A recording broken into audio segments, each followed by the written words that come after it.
The ballroom gleamed with merciless brilliance that night, each chandelier dripping with waxen light, each polished floorboard reflecting gowns that swayed like waves of silk and satin.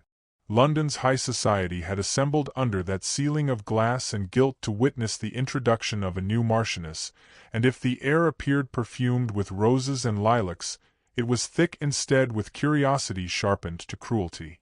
No court of law could have passed judgment more swiftly than the cluster of watchful eyes, their whispers traveling quicker than the bow across the violin strings. It was here, in the very heart of fashionable London in 1831, that a proud young marquis brought his bride before the court of society, and before the gallows of gossip. She stood at his side, shoulders straight though her stomach turned, a pale vision in white muslin threaded with pearls. Her name was Eleanor, daughter of a once respected baronet whose lands had long since dissolved into creditors' pockets. Genteel in breeding though impoverished in fortune, she carried into marriage neither dowry nor jewels of ancient lineage, only the quiet dignity of a woman determined to endure. The Marquis of Ashbourne, tall, austere, and beautiful in that cold way marble statues are beautiful, scarcely looked at her as they crossed the room together. His dark coat was immaculate, his expression severe, and though his arm supported hers, his body seemed determined to keep his heart far removed. The ladies gathered near the grand staircase exchanged murmurs sharp as pins. "So this is the new Marchioness?" one breathed. "Pretty enough, though her mother was no countess." Another smirked. "No fortune at all, I hear. A pity the Marquis could not wed higher, though perhaps he was desperate." And still another, lowering her voice as if tasting scandal, whispered, "He was to marry Miss Templeton, before the fever carried her off. They say he loved her madly. Poor creature, this one will never compare." Eleanor heard fragments, carried to her on perfumed air, and though her cheeks burned, she held her chin aloft, as if pearls around her throat could harden into armor. The orchestra struck up a quadrille. Couples moved into formation, their slippers tracing patterns of ceremony on the gleaming floor. The Marquis led Eleanor into the set, his touch perfunctory, his gaze fixed not upon her but somewhere above the heads of the dancers, as if performing an obligation.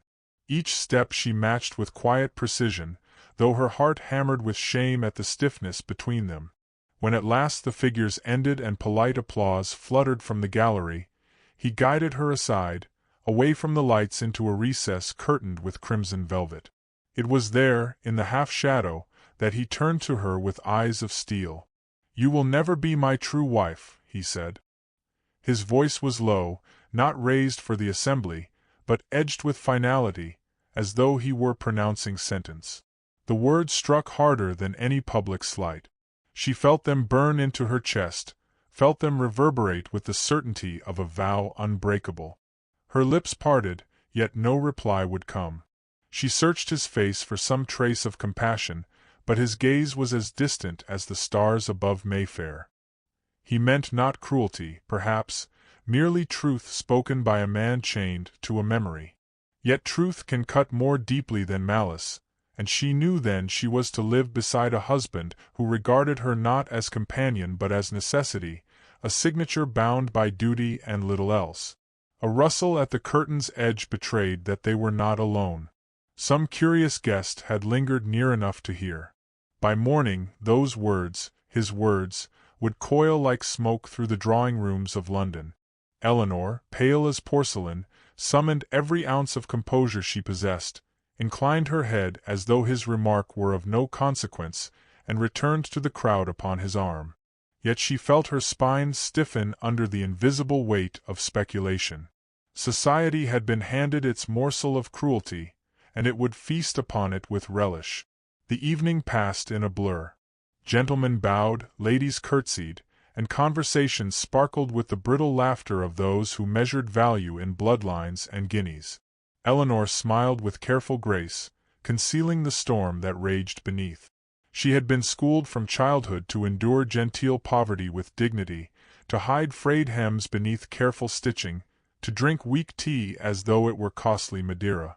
Yet nothing in her quiet years of endurance had prepared her for this, married into splendor, yet dismissed as unworthy, her very heart denied before the ink upon the register was scarcely dry. When the carriage bore them homeward, the silence inside was heavier than the clatter of wheels upon cobblestone. The Marquis stared into darkness, arms folded, his thoughts unreadable. Eleanor kept her eyes upon her gloves, twisting them in her lap to still her trembling hands. At last she spoke, her voice calm though it trembled beneath. "If I am not to be your true wife, my lord, then I shall at least endeavor not to be your shame." He made no answer. Perhaps he had not even heard, for his mind seemed forever turned inward, locked within the tomb of a lost love. She did not press him. Words could not chase ghosts, nor force affection from soil barren of it. Yet within her breast something fierce awoke, a flame kindled not by hope of his regard but by the sting of rejection.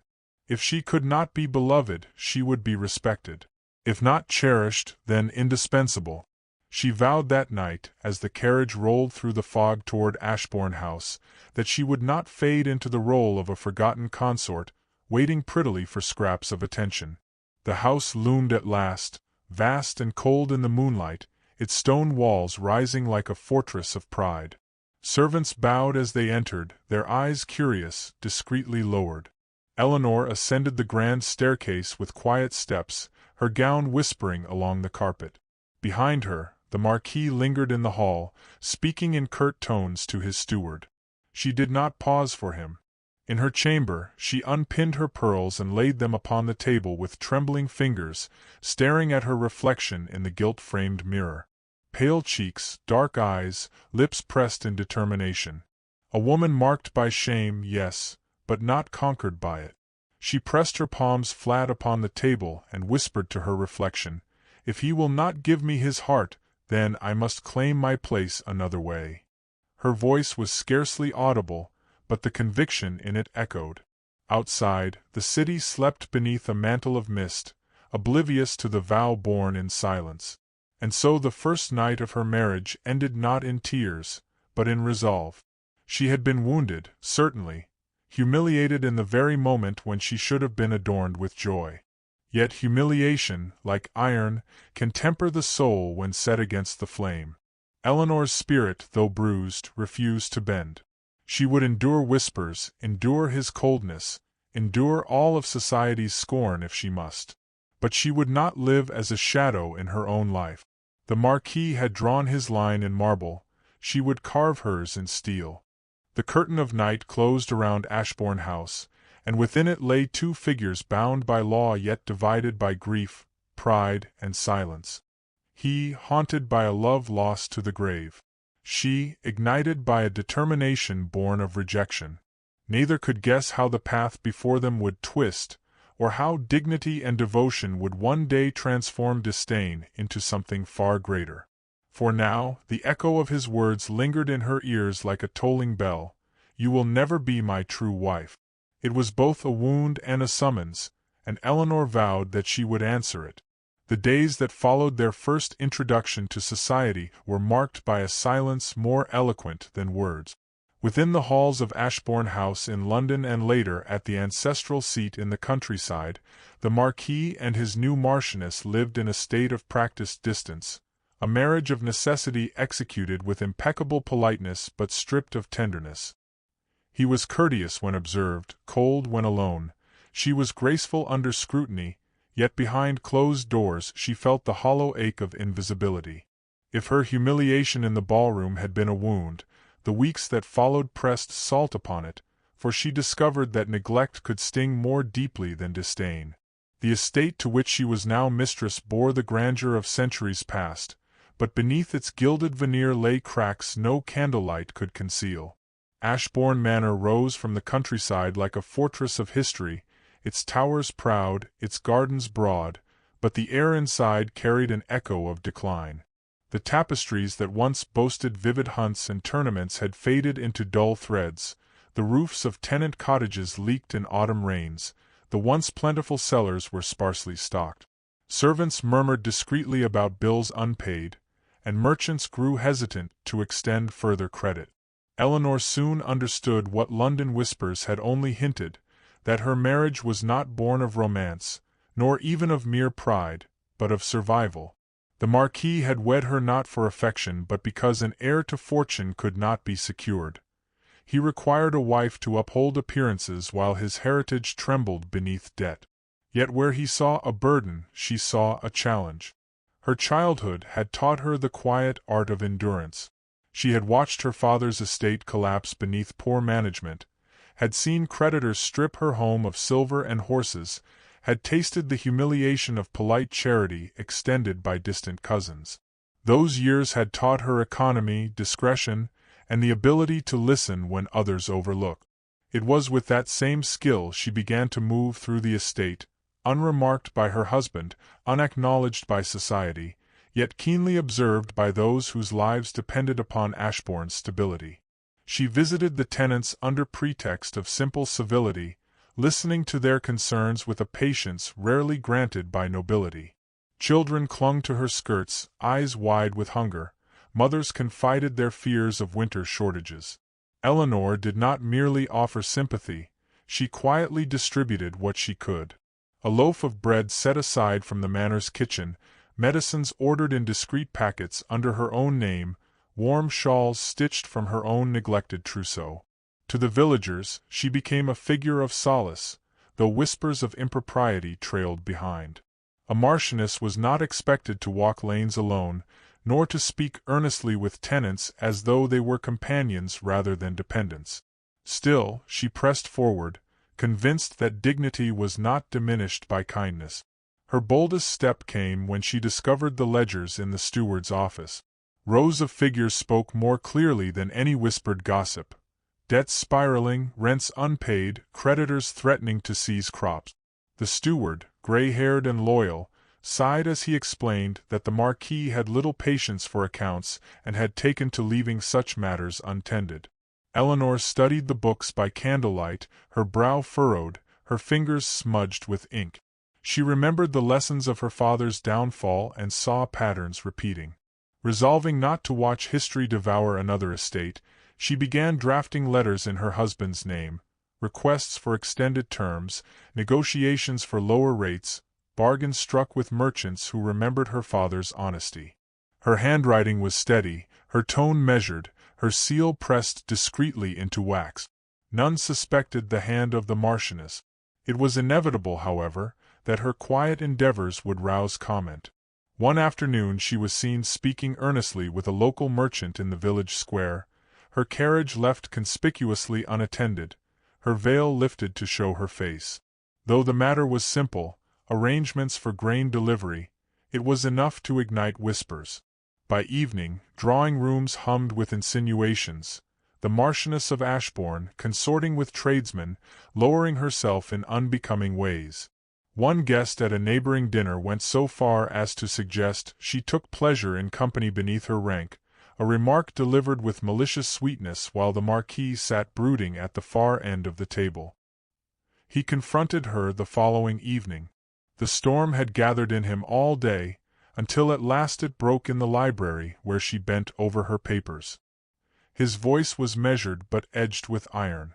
"Do you intend to ruin us with these eccentricities? A marchioness does not barter with tradesmen. She does not walk lanes unescorted, nor sully her name with unnecessary familiarity. It is unseemly, and it is dangerous." Eleanor looked up from the ledgers, candlelight catching the determination in her gaze. She did not flinch beneath his censure. "And yet, my lord, it is those very tenants and tradesmen who sustain this house. They till your fields, they bring your bread, they clothe your servants. If their voices go unheard, if their needs go unanswered, this estate will collapse long before gossip can ruin us." His jaw tightened, his hand curling around the back of a chair as though restraining himself. "You presume too much. You play at stewardship as if you understand the weight of a legacy that has endured centuries. Leave such matters to men who are trained in them. Your duty is to stand beside me, silent, graceful, and untarnished." Her reply came quiet but resolute, the words steady as if rehearsed in her heart long before. If my duty is only to stand silent, then I am no better than a painting upon the wall. I will not be such a wife, my lord. You may keep your heart locked away, but you will not forbid me to use mine." For a long moment, silence stretched between them, heavy with the clash of pride and conviction. He studied her, as though seeing for the first time that beneath her demure demeanor lay a will as unyielding as his own. There was no apology in her gaze, no plea for approval, only the quiet fire of a woman resolved to endure scorn rather than abandon her purpose. He turned away at last, unable or unwilling to reply, and left her to the flicker of the candle and the rustle of ledgers. Yet something within him shifted, however slightly. For the first time, he recognized that his wife was not merely a fragile ornament placed upon his arm, but a figure who moved independently, dangerously, beyond the confines of his control. She was a threat to his pride, a puzzle to his certainty, a presence he could neither ignore nor command. That night, Eleanor remained by the fire until dawn, her eyes burning from ink and exhaustion, her spirit alight with a new resolve. If society chose to sneer, let it. If her husband chose to scorn, so be it. She would labor not for their approval but for the survival of the estate, for the lives of those who depended upon Ashbourne's stability, and perhaps, though she dared not admit it, to prove to the Marquis that she was not the hollow figure he declared her to be. When the first pale light of morning filtered through the tall windows, she closed the ledger and pressed her hand to the seal upon the last letter. Somewhere in the house, her husband stirred from troubled dreams, unaware that the fate of his inheritance had already shifted under the quiet determination of the woman he had dismissed. The day promised new whispers, new judgments, new storms between them. Yet beneath it all, the slow, inexorable current of change had begun. The months that followed drew the Marquis ever deeper into the orbit of London's political life, for the kingdom itself was trembling on the brink of change. The debates surrounding the Reform Bill of 1832 divided Parliament, stirred protests in the streets, and filled the papers with fiery rhetoric.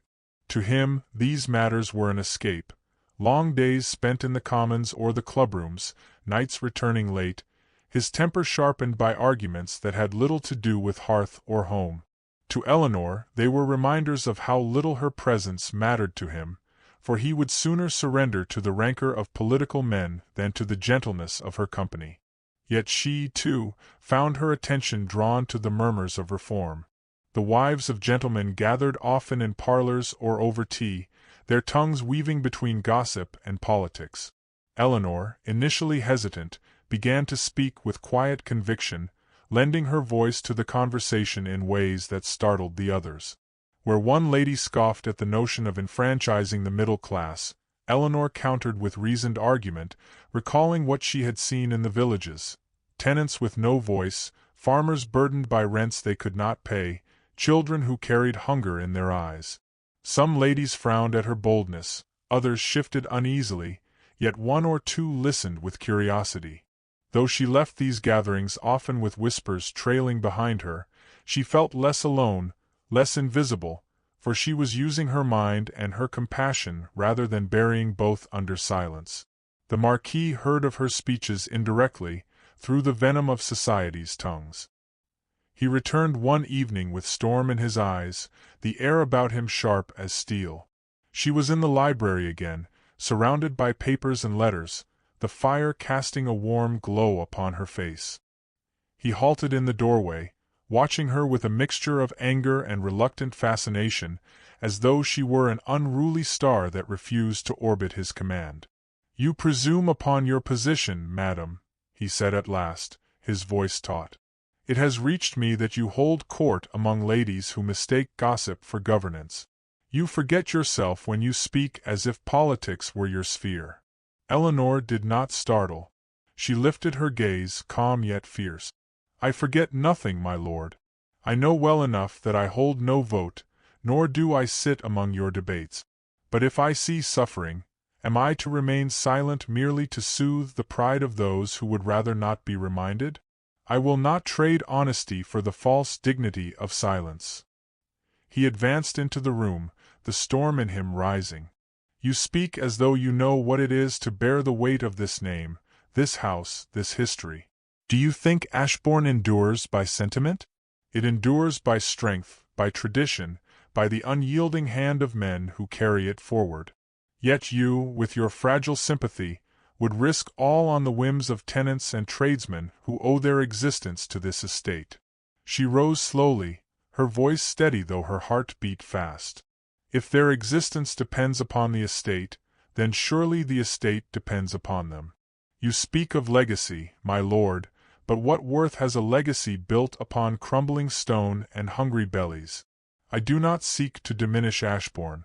I seek to preserve it. And if you cannot see that, then perhaps it is not I who misunderstands its weight, but you." For a long moment they stood opposed, the silence between them louder than any quarrel. The fire snapped in the grate, the storm outside hurled rain against the windows, but within the room their eyes locked, neither yielding. At last, something in his expression shifted, not softened, but fractured, as if her words had struck a fissure in the marble of his pride. He turned away sharply, yet not before she glimpsed the shadow in his gaze, the torment that lay deeper than anger. The storm without grew fiercer, the wind rattling the panes. Hours later, when the household had retired and the halls lay in darkness, he returned to the library. She was still there, seated by the fire, her face pale with exhaustion yet luminous with determination. He paused at the threshold, as though uncertain whether to disturb her solitude. But the tempest in his chest would not allow silence to endure. "You believe me cruel," he said, his tone lower now, stripped of arrogance. "And perhaps I am. But know this, I gave my heart once, entirely, foolishly, with every part of myself, and she was taken. Fever burned her away in a single cruel season. I stood helpless, powerless, watching as the only light in my life was extinguished. You ask me to love you? I tell you it is impossible. My heart is buried with her." Eleanor listened in silence, the weight of his confession filling the room like the thunder outside. For the first time, his disdain made sense, not born of malice, but of grief petrified into stone. When she spoke, her voice was softer than before, though no less firm.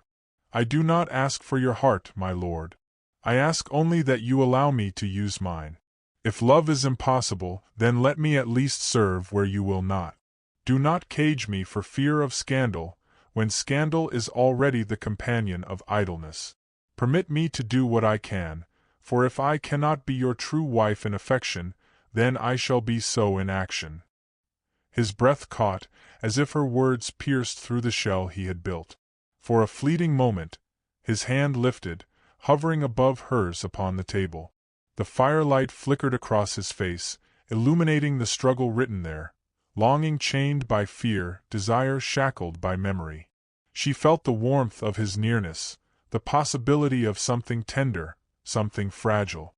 Yet just as swiftly, he withdrew, his hand curling into a fist at his side. "You ask for more than you know," he murmured, turning from her, his back rigid with restraint. She did not press him. She knew the battle he waged was not against her, but against the ghosts of his own heart. Still, the moment left her trembling, not with despair, but with something more dangerous, hope. When he left the room, the fire crackled on, and she sat motionless, her fingers tingling where his had almost touched. The storm outside raged, and in its fury she felt the mirror of their lives. Two souls bound together by duty yet divided by pain, circling ever closer yet never quite touching. She knew the path ahead would not be smooth, that every step forward would meet resistance, but the night had revealed a truth she could no longer ignore. Beneath his armor of grief, there remained a man capable of breaking, capable of feeling, and perhaps, one day, capable of love. As dawn crept pale and hesitant over the horizon, Eleanor rose from the chair and drew the curtains closed. The house stirred awake, servants moving quietly through the halls, unaware of the fragile shift that had occurred in the depths of the night. She pressed a hand to her chest, steadying the thrum within, and whispered to herself, "He is not lost." Not entirely. And though she could not name it, though she scarcely dared believe it, the seed of change had been planted, its roots already reaching toward the cracks in the marble of the Marquis's heart. The summer season in London glittered with its usual parade of balls, suppers, and assemblies, but beneath the chandeliers of polished grandeur ran currents of venom. Rumor, once a whisper, had swollen into a tide, and its target was none other than the Marchioness of Ashbourne.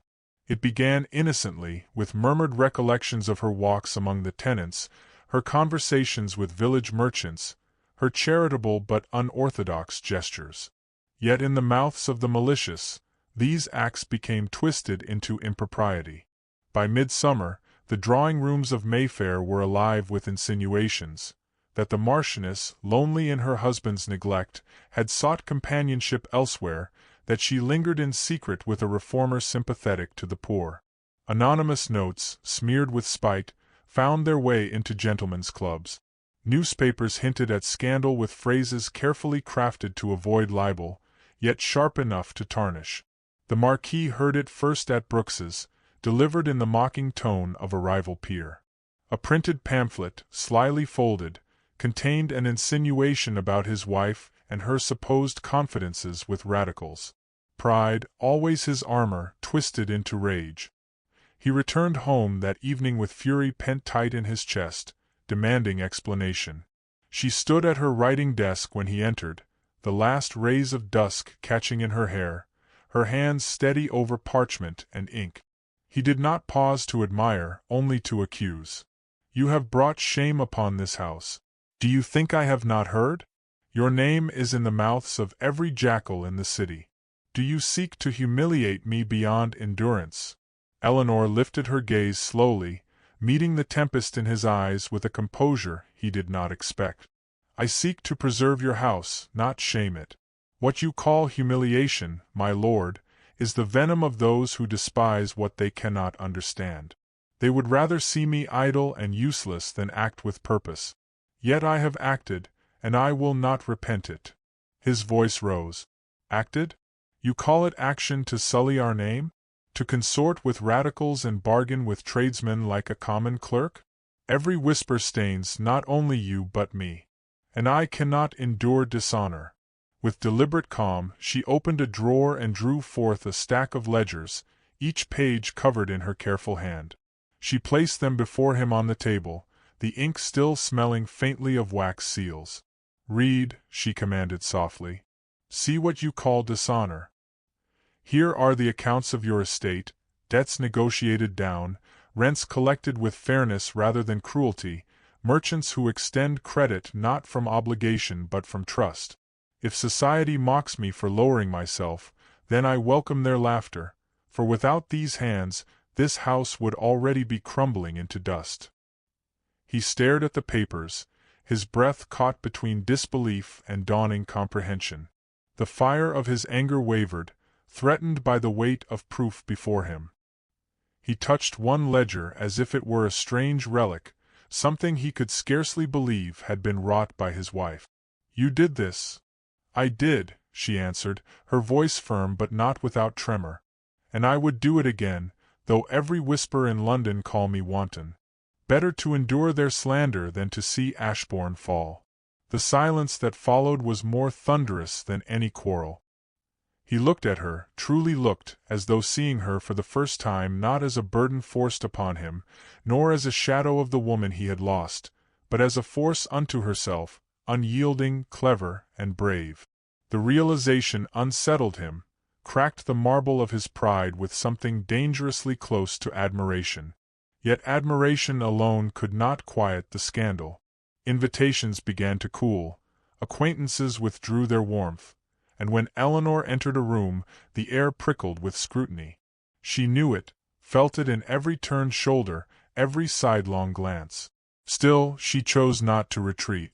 If they expected her to cower, she would instead rise higher, cloak herself in dignity, and meet their malice with grace. The greatest test came at a glittering ball hosted by the Duchess of Roxley, where half the peerage gathered to feast upon gossip. Eleanor entered alone, her gown of pale silk shimmering like moonlight, her bearing steady though her heart trembled beneath. Conversations faltered as she passed. Fans fluttered, eyes followed her every step. She did not shrink. Instead, she walked through the gauntlet of judgment as though she were carved from serenity, pausing to acknowledge with soft courtesy even those who whispered loudest. At the height of the evening, when the tension around her could be felt like a string drawn taut, the Marquis arrived. His entrance was unexpected, for he had withdrawn from society's gatherings in disdain.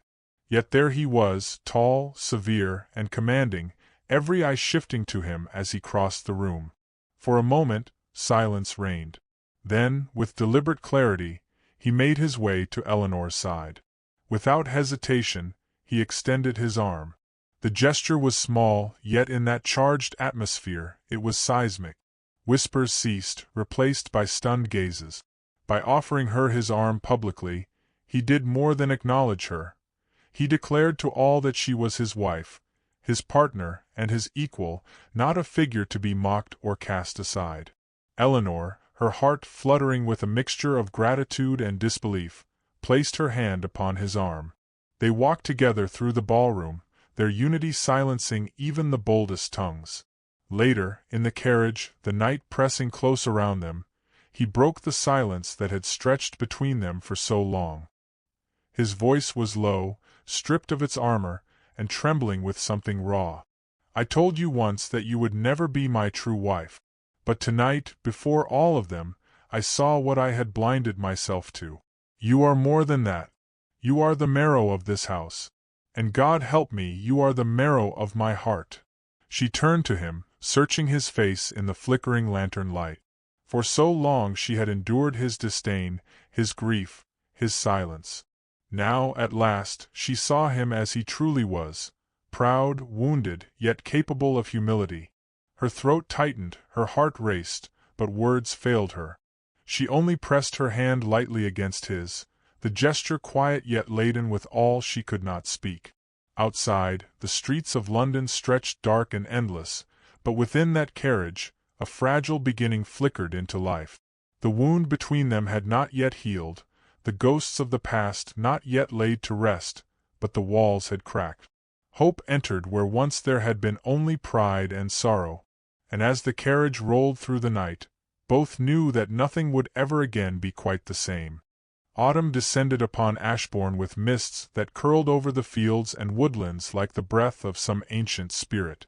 The air smelled of wet earth and fading leaves, and within the manor, fires were stoked early to drive away the chill. The season carried with it a strange stillness, as though the world paused to watch the changes that stirred not only in nature but in the lives of the Marquis and his Marchioness. Their marriage, once brittle with disdain and silence, now bore the fragile threads of something resembling partnership. Yet if those threads promised hope, they were still vulnerable to strain. The scandal had quieted after his public gesture at the Duchess's ball. Society, ever eager for novelty, had turned its gaze to other victims. But whispers left scars, and Eleanor knew that every movement she made was still weighed and measured. She bore the scrutiny with poise, determined that her composure would never falter again. The Marquis, for his part, treated her with a courtesy that edged into respect, though affection remained elusive. His grief lingered, a shadow that clung to him even in moments when his eyes softened, as though memory itself stood guard between them. One evening, the estate was alive with the hum of preparations for the harvest feast, a tradition long neglected due to dwindling fortunes. It had been Eleanor's idea to revive it, to bring the tenants and villagers into the great hall, to feast together as had once been custom. She believed it would not only restore morale but also remind the Marquis of the bond between land and people. He had scoffed at first, calling it sentimentality, yet when he saw the eagerness in her face and the gratitude in the steward's, he relented. Now, the manor rang with laughter, the scent of roasted meats and baked apples filling the air, the long tables spread with abundance. Eleanor moved among the guests with gentle grace, speaking with the farmers, praising the children, thanking the women whose hands had labored in kitchens and fields alike. To the tenants, she was no longer a distant figure in silks but a presence tangible and compassionate. The Marquis observed her from the dais, his expression unreadable. Yet something within him stirred at the sight. She moved with a queenly air, yet it was not grandeur that crowned her, it was kindness. He, who had once dismissed her as unworthy, now saw her command hearts in a way he never could with pride or heritage. Later, when the hall grew quieter, he approached her as she stood by a window, gazing out at the moonlit lawns. His voice was low, stripped of ceremony. "You have done more for Ashbourne in a few months than I have in years. They would follow you into fire, Eleanor." She turned, startled by the use of her name without title, his tone tender yet grave. "I have only given what I could, my lord. They need so little, merely to be seen, to be valued." He hesitated, then confessed, "I envied you tonight. They look at me with obligation, with fear perhaps. But they look at you with love. I thought such a thing useless in the ledger of legacy. Yet perhaps it is the only currency that endures." Her breath caught, for this was the first time he had laid bare the doubt within him. Gently she reached out, her fingers brushing his sleeve. "Love is not weakness, my lord. It is strength. It binds more fiercely than fear ever could. You cannot buy it, you cannot command it, but if you allow it, it will uphold you when pride fails." For a moment, the air between them shimmered with possibility. His hand hovered near hers, as though yearning to close the distance. Yet again he hesitated, shackled by memory. She did not draw away, but nor did she press. She had learned patience, and she trusted that time would erode even the most stubborn stone. The following weeks brought trial. A storm ravaged the countryside, tearing roofs from cottages and flooding fields. Crops were lost, families displaced, and the estate strained under the demand for aid. The Marquis, forced to confront disaster, found himself relying upon Eleanor's counsel.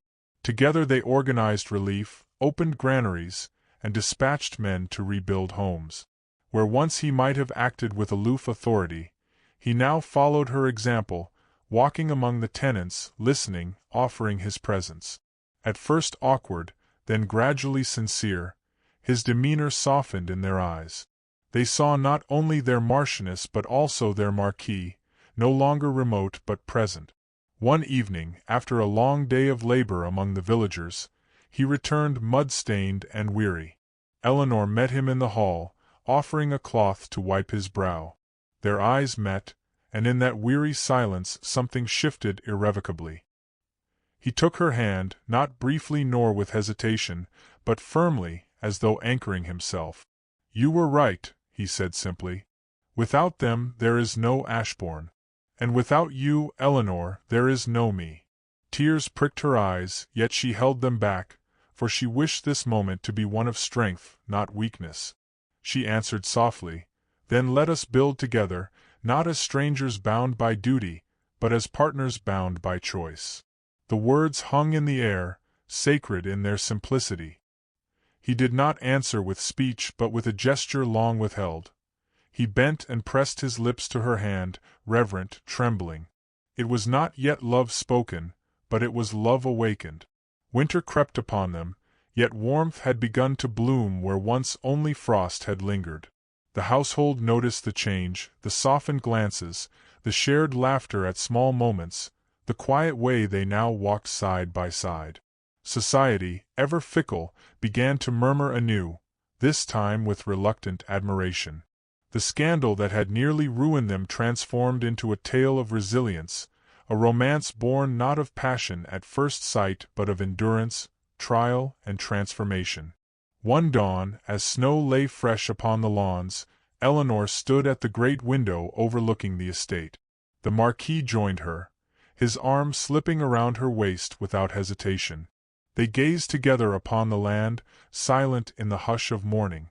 At last, he spoke, his voice husky with humility. "I told you once you would never be my true wife. Tonight I confess before heaven and earth, I was wrong. You are more than a true wife. You are the soul I thought I had lost forever." She turned, tears shining in her eyes, but this time she did not hide them. "And you, my lord, are no longer only the master of Ashbourne. You are the keeper of my heart." Their lips met, softly, reverently, sealing not only a vow renewed but a love hard won through fire and frost. The ghosts of the past would always linger, but they no longer ruled. What endured was stronger, two hearts forged in trial, bound not by duty alone but by devotion freely chosen. The bells of Ashbourne tolled that morning across the snow, not for death nor for scandal, but for renewal. And in that chime was the promise of a legacy secured not merely in name, but in love that would outlast both whispers and time.